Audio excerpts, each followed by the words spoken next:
Hello you guys, and welcome to my reading vlog dedicated to Ruthless Gods by Emily A. Duncan.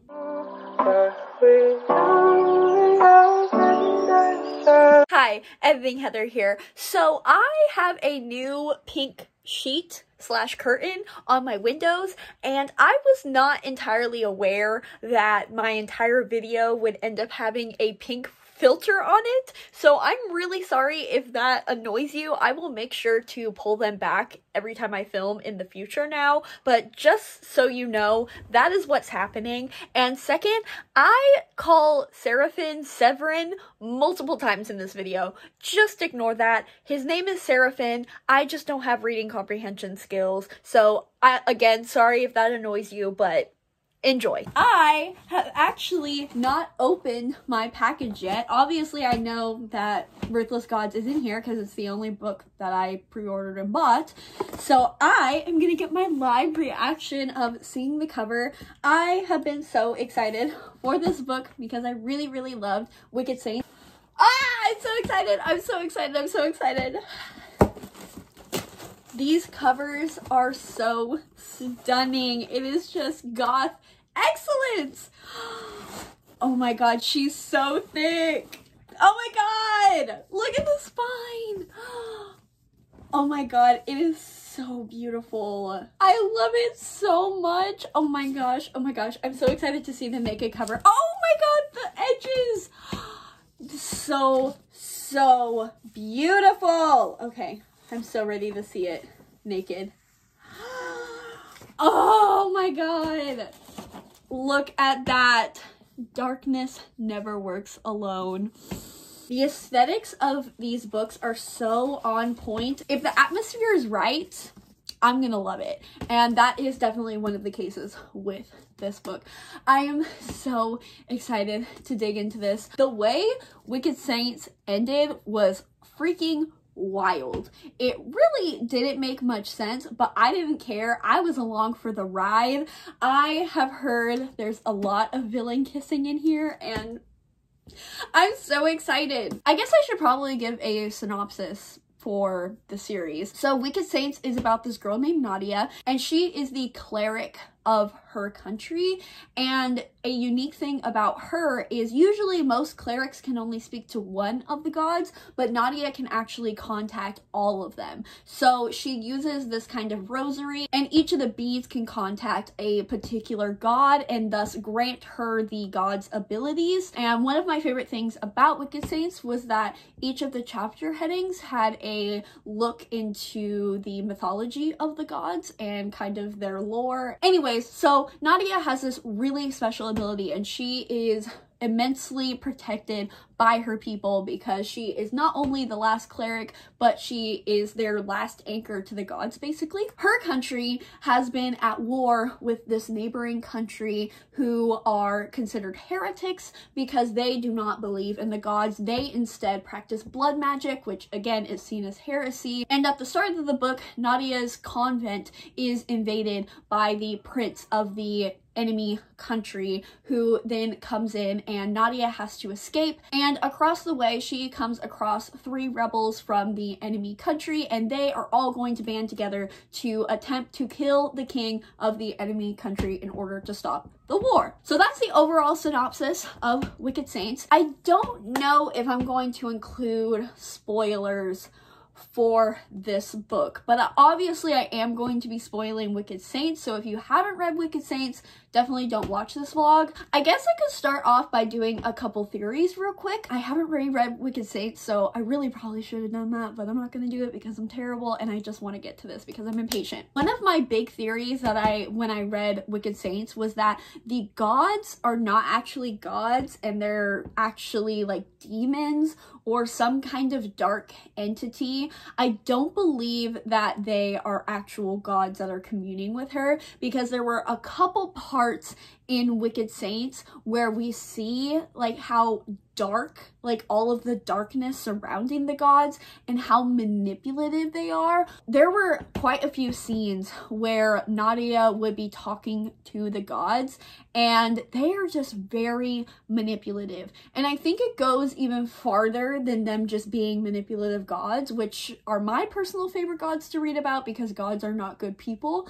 And so I really like that aspect, but again, I think it goes even further than that, and I think they're actually demons and or some kind of thing like that, like very like unholy. Another big theory that I have, which I don't really think is a theory, I'm pretty sure it's fact, but a lot of people didn't like Wicked Saints because they said that it was insta-love and it wasn't enemies to lovers. I think this is the start of the enemies to lovers, because Wicked Saints, it was very much like an insta-lust kind of scenario where they weren't necessarily enemies, they were more like rivals or like a forbidden romance kind of thing because he was a blood mage and she was a cleric and whatever. But now that Malekiash is the black heretic? No. What is his name? He is like the king of the spy network of the enemy country. Or not spy network, but they're basically the ones that actually rule the country. But he's the big bad guy that we find out at the very end of Wicked Saints. So now that there's actually a reason for them not to be together, I think now is when like the true enemies to lovers is going to happen. And I think that once Nadia sees that her gods aren't really gods and her country has been like misled by these malicious beings, then she is going to join ranks with Malekiash and they are going to take over the world, basically, or defeat this evil and rule together. I don't have any theories for Severin. I have no idea what he is going to do in this book. He's some kind of moth prince kind of dude. I don't know how he's going to play into this book. Maybe he has now become a god or one of the gods that Nadia is talking to, so maybe he is the representation of the gods. I don't know. I am very excited to find out though. 6 pages in and the moth symbolism, ooh, it's juicy. I love the aesthetics of this book so fucking much. It does have all of the little codex things, and I'm just gonna read it to you because so you know how much I love them, because wow. So this one says, a goddess of winter knows the taste of bitter cold and broken bones, of frozen ground choking out life. A goddess of death knows vengeance and the burning hatred that fuels the wars of men. Marzenia is benevolent when she wishes, but cruelty sits easier upon her shoulders. Yes, bitch! I fucking love it so much. Y'all don't understand how much I love old world mythology and just religious shit, and that is why this book series is superior. I do feel really bad for Nadia though, because now the gods have abandoned her, and just the fact that she has lived her whole life with these gods talking to her and her just having the comfort of her gods and her faith and all of those things, and in addition to her being this really important figure to her people and her country, and now the gods have abandoned her, these gods who she has just loved and trusted her entire life and defended for her entire life, and now they're gone, and that just, ooh, that would hit different. This book is just so fucking sexy. Like, do you see this? Like, don't even look at the words. Just like look at this. It's fucking stunning, bro. Oh shit! Page 36, and we already got a revelation. Not sure how you pronounce it. Pelagia? She's a bad bitch. We love an ancient, powerful ass witch. Excellence. Pure excellence. She would forgive him, and if she didn't, her dagger in his heart might be even sweeter. Severin's eye thing. Oh my god. It's so good. I've decided I'm not going to do spoilers for this vlog, so I'm not going to say anything, but I just love the magic system in these books. It really speaks to me on a whole other level. I truly do not think I have read a magic system that I love more than this series. It is so dark and gothic and religious and monstrous and oh my god, it's just everything that I want out of a story about gods. It is so good and it's just getting started. I am so ready. We are getting to this point where there's kind of this like new magic system that is happening where it's kind of the blend of the blood magic and the god magic. I don't know what is about to happen in this book, but I am so ready for it. Also, the witch Pelagenia, I'm probably not pronouncing that right. She has been quite the instigator with Severin, Malekiash, and Nadia.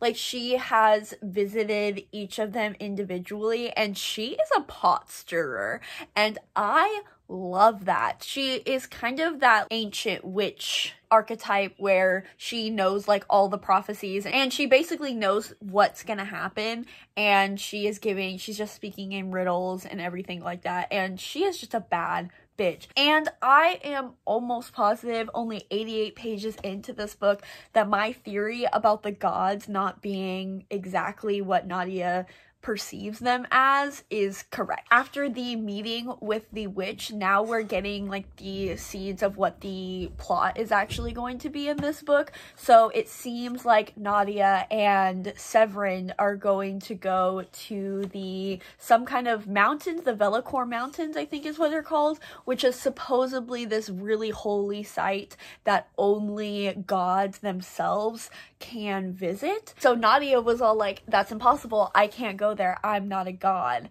And the witch is like, if only you had someone with you that touched divinity.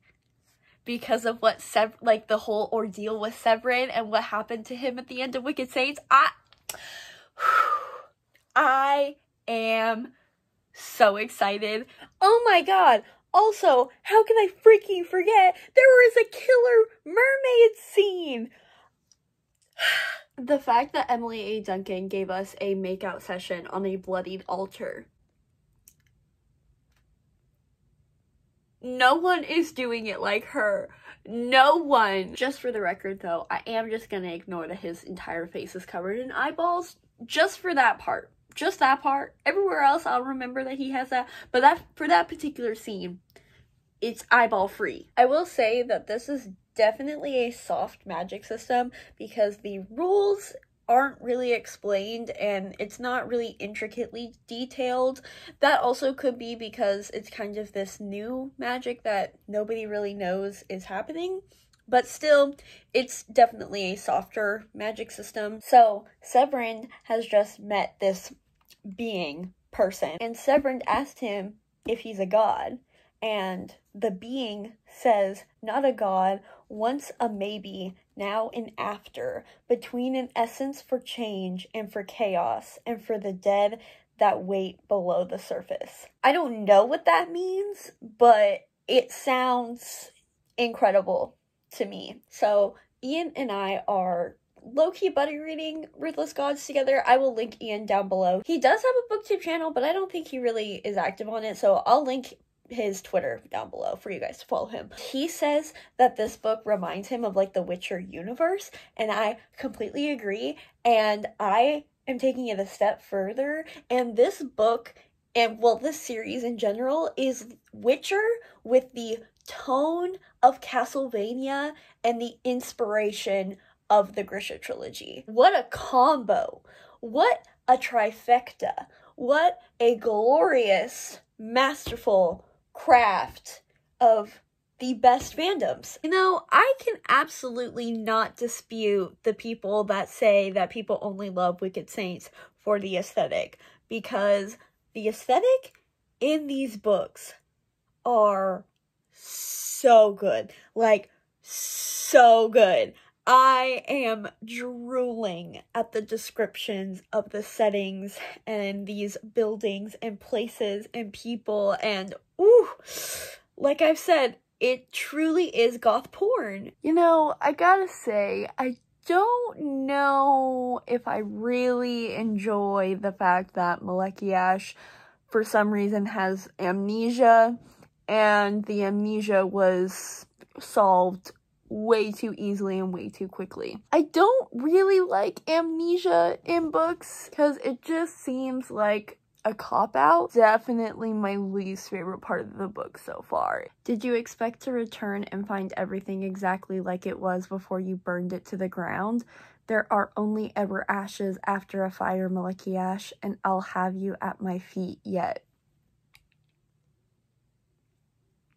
Alright, so it is about noon, and I have 280 pages left of Ruthless Gods. I am going to finish. Let's go. I'm ready. 280, and here are my thoughts. I am low-key not enjoying the route that Malekiash is taking in this book. He started off like the badass Black Vulture, and right now he's just being a little pussy boy. He's not badass, and he's not the evil, broody villain that I wanted. I mean, I guess he's still very broody, but he's just like quiet and low-key, kind of scared all the time, which, I mean, in his situation, it makes sense to be uncertain and scared and a little apprehensive, but I didn't want him to be. I wanted him to be this ruthless character and this evil, villainous character, and I'm just not getting any villain vibes from him in the majority of this book. It could take another turn like it did in Wicked Saints, but I don't know, because even in Wicked Saints, he was at least being mysterious and suspicious, but in this one, he's just, I just don't know where his character is going. I don't really care about him, and he's low-key the least interesting part of this entire book right now, which I was not expecting. I really thought that we were going to get the actual evil side of him in this book, and we only got that in like the first few chapters, and then it took a turn, and I'm just not a fan of it. I do love Katya. She is a new character that's introduced in here. For vocabulary's sake, she's basically the princess of Kalazin, and I really like her. She's very snarky, she's very murderous, and she is very enthusiastic about murdering Trinavians and vultures, so we love that. Finally, moving on to Severin. Which makes sense because this is his book, is the best part of this book. His character and his journey is so interesting because, slight spoilers, I'll put it on the screen, it is further explanation on what exactly happened in Wicked Saints, which nobody really knows because that ending was wild. Severin is possessed by an elder god, but this elder god isn't necessarily a god. He's a fallen god, and this god wants to take revenge on the main pantheon, and it's kind of like a Kronos, basically, like a Titans versus gods in like Greek mythology. Obviously, I am all here for that. All of his chapters, we get so much more mythology and glimpses into the lore. I think my last thing is the pacing of this book, I think, is worse than Wicked Saints. She's just doing this weird thing where major things would happen and chapters would end on cliffhangers, and then we don't get back to that perspective for a couple chapters, but it doesn't pick up right where the scene ended. It kind of fast forwards a bit, and it's a little convoluted, if I'm being honest. I love the content of this book so much, and hands down the content is a 5-star, like no doubt about it. It's just the structure isn't the best. The fact that I kept calling him Severin, his name is Seraphin, okay? Reading comprehension skills are a little messy. Also, this one has so much more blood than Wicked Saints. It's kind of crazy. Everybody is bleeding 24/7, coughing up blood 24/7. At this point, I don't even know if they have any blood in their bodies anymore because, wow, just everybody be bleeding all the time. It's a HIV situation waiting to happen. Seraphim is Mothman, confirmed. Oh! Oh! Oh! Oh! Gay? Bitch! I was really hoping that it was gonna be gay, but then another character came on the scene and I got confused, and I should have trusted my gay instincts because they were correct. The flavor that this book has. Also, I am getting PTSD from Crescent City every single time God's Damned is written. It's not used as much as it is in Crescent City, but it's there and I still don't like it. It's just so awkward. Remember how I said I thought the plot of this book was going to be Nadia and Seraphim going to this monastery and having to trek through this forest? Well, first of all, apparently it's not Nadia and Seraphim, it's Nadia and Malekiash. But 315 pages in and that still hasn't happened. So, obviously not the plot of this book. Quite frankly, it's not really a plot, more of like revelations and trying to figure out what's going on. They're all kind of just sitting around. So, I mean, I really am not a fan of the direction that Malekiash's character is taking, but their kiss scenes are just so good. It's probably just because they're both really hot. Let's be honest here. The bisexual energy just does not stop when confronted with two sexy-ass goths. Malekiash is giving me Howl vibes, though, with his little new powers. This bitch just eviscerated somebody. Nadia keeps saying that a bead is missing from her rosary, and I need to know what that means. There is a ton of telling and not showing with this book, which is never a good thing. So just like Wicked Saints, Emily includes Polish, Russian, I don't know what language it is, but she includes non-English words for things all of the time, and she doesn't include a glossary. And she even does it for key scenes. Being vague, but Nadia just stabbed somebody, but she didn't stab the person. She stabbed this, like, being, monster, shifter. I don't know what it is because she doesn't explain it. She just uses some random ass word that I don't know the meaning of. And obviously I could probably Google it, and that's probably what I'm going to do. But readers shouldn't have to Google things in your books. I literally just Googled it and there's not even any searches coming up. Like, did she just come up with this? And if she did, then why is she expecting her readers to know her made-up language? This line, though, she had thought she would be going to the altar to beg forgiveness for her sins and a return to what she knew, but she was to go to taste divinity instead. Chapter 42?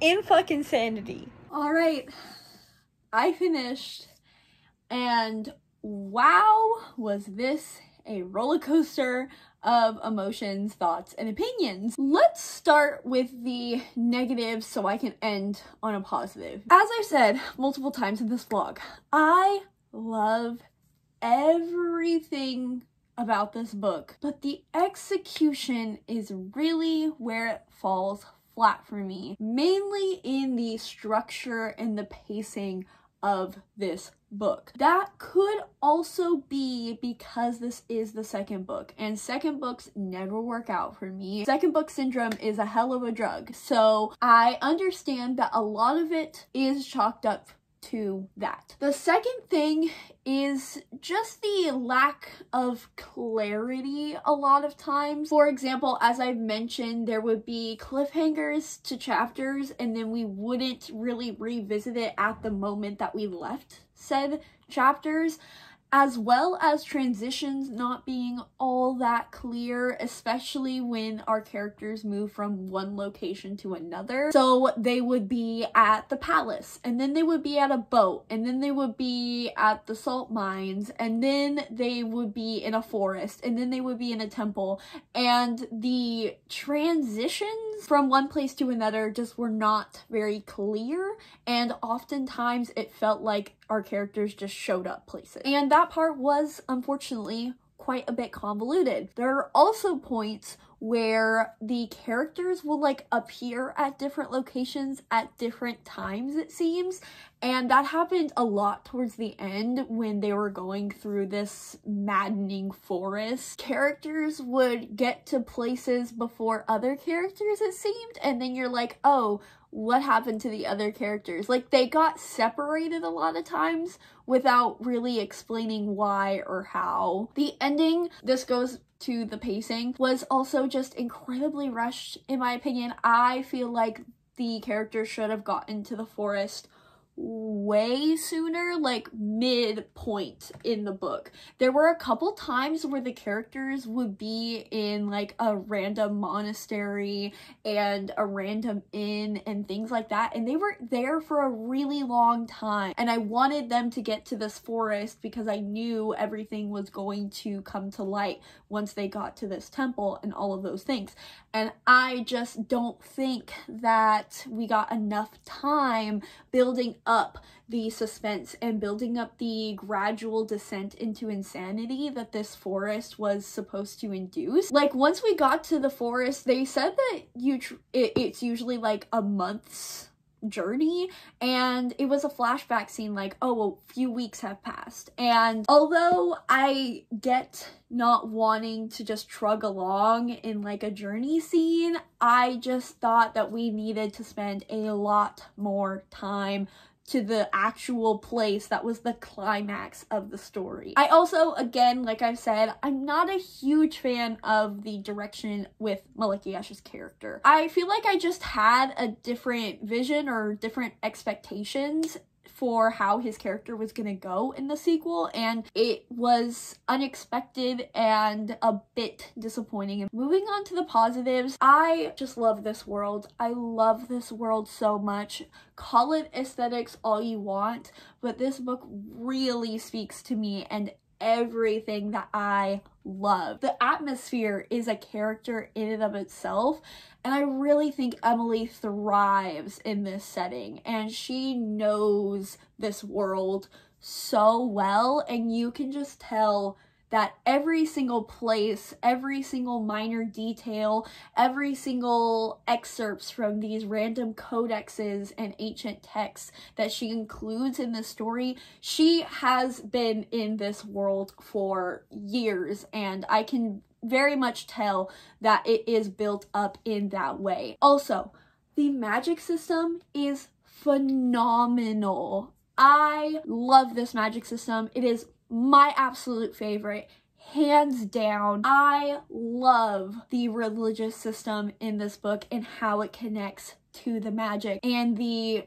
morality of the gods and like what are the gods, who are the gods, discussion of what a god means, divine jewelry, saintly relics. Like, it really speaks to me. There is truly nothing more I would add to this magic. The magic system is so good and so perfect for me that I would be willing to give this book 5 stars and ignoring all of my critiques about it. It is that good, in my opinion. It is so perfect for me. It is written for me. This is the magic system that I want to read about always. I also really loved Seraphin's storyline. It was fantastic, which is great because this is his book. I thought his issues and his possession and his descent into insanity was so well done and sent shivers down my spine multiple times throughout this book. So I really loved his character, which made me so happy. And finally, although I thought the ending was rushed, the last like 50 pages was incredible. They were really good. I do, again, wish that we spent more time in the temple so I could get more of a vision of it and like what exactly it was. So again, that goes back to pacing, but regardless of that, they were really good, and there were quite a few points where I was a bit surprised, and I loved that. So overall, my closing thoughts: if you loved Wicked Saints, you are probably going to really enjoy Ruthless Gods. If you did not enjoy Wicked Saints and you're kind of looking to this vlog or other reviews to see if you want to give Ruthless Gods a shot, I gotta be honest, depending on what it is that you didn't like about Wicked Saints, you probably are not gonna like Ruthless Gods, because it's definitely extremely similar. Obviously, I mean, it's a continuation of the same series, but it has the same kind of negative critiques that I saw of Wicked Saints, and so if you didn't like it, you're probably not gonna enjoy Ruthless Gods. I can acknowledge that there are a ton of faults in this trilogy, but like I said, this one is written for me and only me, okay? And I am just so excited to watch Emily grow as an author. Her mind is so powerful. There were so many scenes in here where I was like, we don't deserve her. We truly do not. I hope you guys enjoyed watching. Let me know down below your thought on Wicked Saints, on Ruthless Gods, if you plan on reading it, if you loved it, all of those good things. But thank you guys for watching, and I'll see you guys later. Bye.